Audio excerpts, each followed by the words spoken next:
Hello how are you சலாம் அலைக்கும். நிஜமாவே துபாயில இருந்து வந்திருப்பானோ?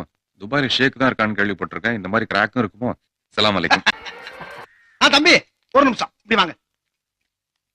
ஆமா நீங்க ஏதோ துபாயில இருந்ததாக இந்த பசங்க எல்லாம் பேசிக்கிறாங்களே, துபாயில எங்க இருந்தீங்க? பெக்ரினா? இல்ல. சார்ஜா? இல்ல. அபிதாபியா? வேற எங்க இருந்தீங்க? துபாயில. துபாயில இருந்தது தெரியுது. துபாயில எந்த இடத்துல இருந்த பாருங்க? துபாயில அந்த மெயின் ரோடுக்கு பக்கத்துல பஸ் ஸ்டாண்ட ஒட்டி.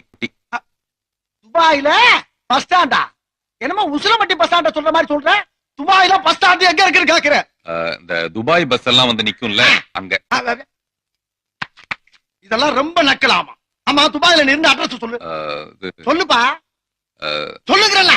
நம்பர் 6 விவேகானந்தர் தெரு, துபாய் குறுக்கு சந்து, துபாய் மெயின் ரோடு, துபாய். திருப்பி சொல்லு. திருப்பியா? அட்ரஸ் திருப்பி சொல்லு. Dubai, Dubai main road, Dubai குறுக்கு சந்து, விவேகானந்தர் தெரு, நம்பர் 6. என்ன அப்படியே திருப்பி சொல்ற? நீ தானே திருப்பி சொல்ல சொன்ன, அதான் திருப்பி அந்த திருப்பியா?